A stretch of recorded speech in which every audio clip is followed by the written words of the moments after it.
Talk about our Women's League. The 2023-24 season of the Nigeria Football League commenced on Tuesday with a star match in Ekiti. Our correspondent Jane Francis reports that Falcons captain Onome Ebi made her debut for Naija Ratels. She tells us more about it. And of course, Jane, who will be with us live to talk more about the Nigeria Women's League. The change in leadership of the NWFL board ushered in a new dispensation with high expectations. The president of the Nigeria Football Federation, Ibrahim Guzo, was at the Oluyemi Kaide Stadium, Ekiti, to witness the curtain raiser between the defending champions Delta Queens and Ekiti Queens, which ended in a stalemate.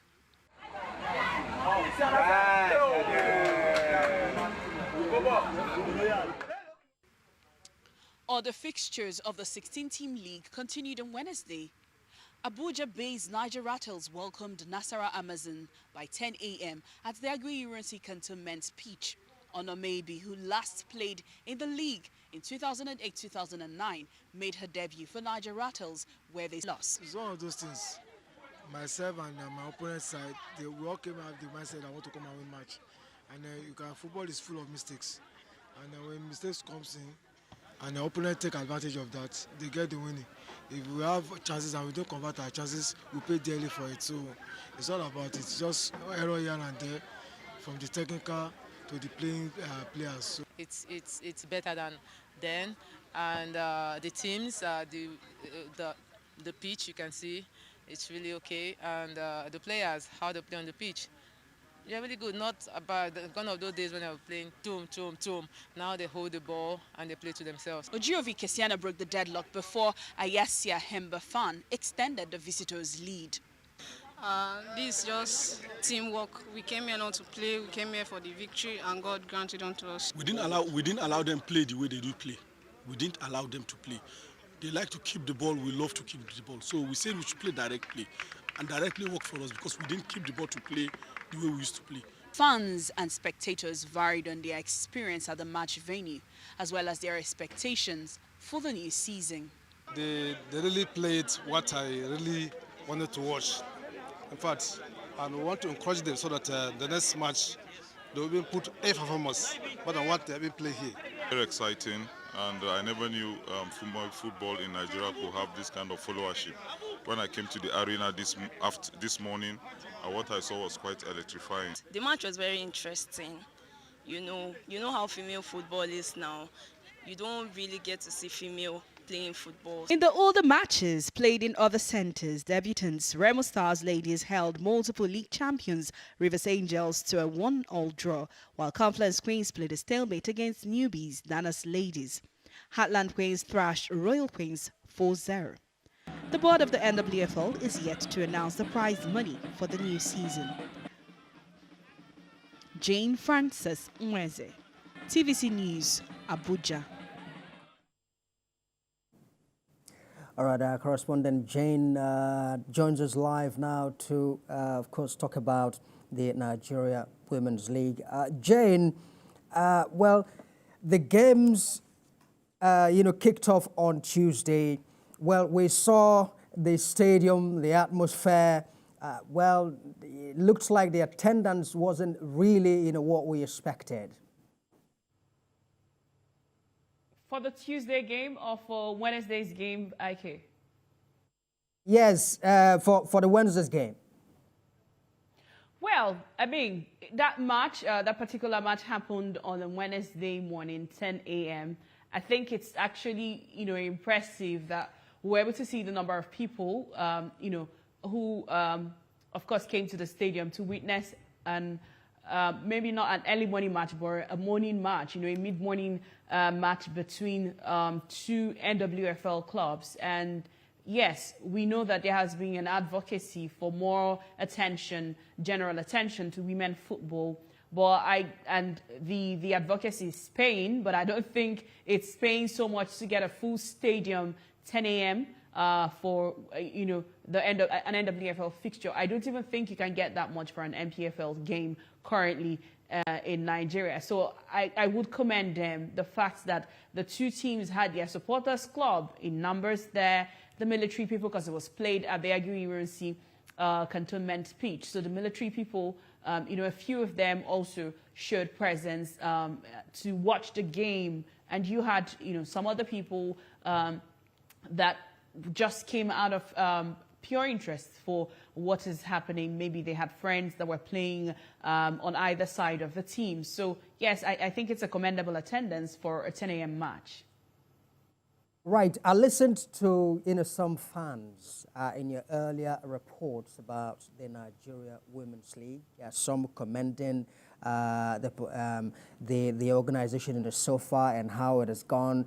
Could you tell us more about the improvements that have been made, to ensure that the league is made more attractive, to fans? All right. So, well, we understand that this board came in and said they want to invest so much, not just all about the pitch, but general empowerment of women. They want to use the league to empower women fully. So it's going to go beyond just winning the game. There's going to be administrative trainings also for the administrators. Recently, they did a partnership, or they entertain guests that they are hoping to go into partnership with in terms of trainings for the the club administrators and all that. And then also the coaches have gotten opportunity. I'm sure it's a partnership between the board and the NFF. So some of the coaches have gotten opportunities to travel outside the country. Recently, the assistant coach of the Super Falcons, a former goalkeeper of the team, and Chejine, and one of the very top coaches in the NWFL, Wimimo Matthew, were in South Africa for some kind of training. And that training is supposed to be like, coach instructor training. So they are supposed to bring down what they have learned to all the other people that are in the league. So they're trying to expand the technicality of the game, because I keep, saying that the fact that when we say that there's not much investment, or we're depending on the league to produce players for the national team, and we're not doing so well, or we are doing so well, it's going to be an evidence of what our league is producing, how the coaches train these players. Sometimes they come to the national team and you have, the national team coaches complaining about how they are adapting to programs that they should already be used to as professional players. So it's because they can't get it from the club side. So if we're able to, up the technical abilities of these coaches, then it will in turn affect our overall football. So when players are coming from professional club sides to the national team, they're already going to exhibit what they have learned from their club. It's not going to be like going back to teach a kindergarten what they should already know at university level. All right, one of the bright moments of 2022-23, 23-24, start of the Nigeria Women's League. It's the debut of the Falcons, captain Onome Ebi. You talked to her. How did she, feel about returning home, where she started from many years ago?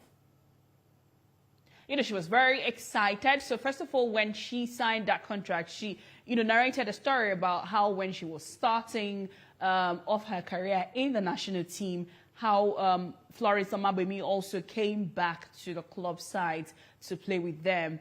Not in the same team, but it was, she felt good coming for a match and seeing Florence Amabemi and interacting with the younger players. So it was kind of inspiring for her. So she felt that she needed to give that back.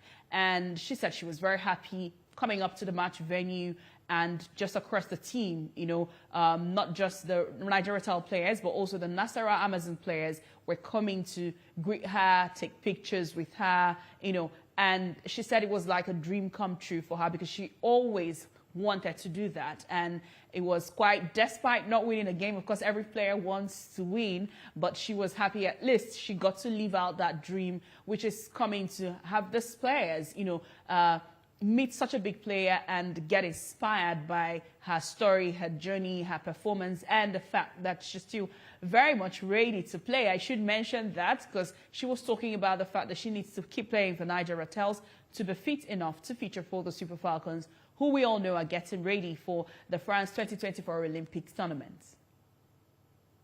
All right. Well, she's back there now as a stalwart, and usually when players like that, return, players with her sort of experience and capacity, return to teams, there's huge expectation in terms of how they can bring their experience to bear on the team and then help to improve the team as well. Did she, talk to you about that? Well, of course, I mean, she said her role for the team is going to be just beyond playing. She has, mentoring role to also play for the team. And she mentioned the fact that, I mean, there's a golfing difference with what the league used to be in 2008, 2009 when she was in Nigeria. Or she was still playing in the Nigerian league and what it is now. Mentioned, that then the football didn't have much direction, but right now players get to keep the ball on the ground and actually play, exchange passes, make moves, drive to their opponent's half and all that and try to break in. However, yesterday you would recall that she provided the assist for the consolatory goal for Naija Ratels, and that meant a lot for her. She was on the back line because she's a defender when they considered the 3 goals. Too sad also for her.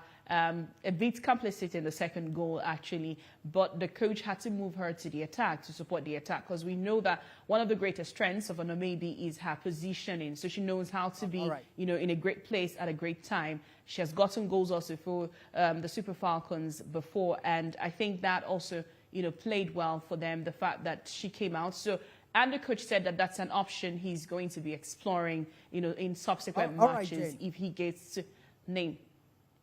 Okay, Jane. I'm told, because of time, let's just, move very quickly and talk about, something else. Just one more, question for you. You made mention of the fact that the prize money in your report, that the prize money for the league has not been announced yet. Are there any reasons, for that? Well, there's no money on ground. That's why it hasn't been announced. So if they get a sponsor, definitely show and work things out. Definitely sure they would announce, but that the league would have to, after the first phase, so they get to progress to the Super 6, and that's where you start majorly talking about the money, the title prize. So we're hoping that before we get there, that a sponsor will turn up for the NWFL. I'm sure the board is working hard on that because they know we're counting very much on these players, these teams playing for something. All right, Jane Francis, our correspondent in Abuja, many thanks indeed for sharing your thoughts with us on the Nigeria Women's League.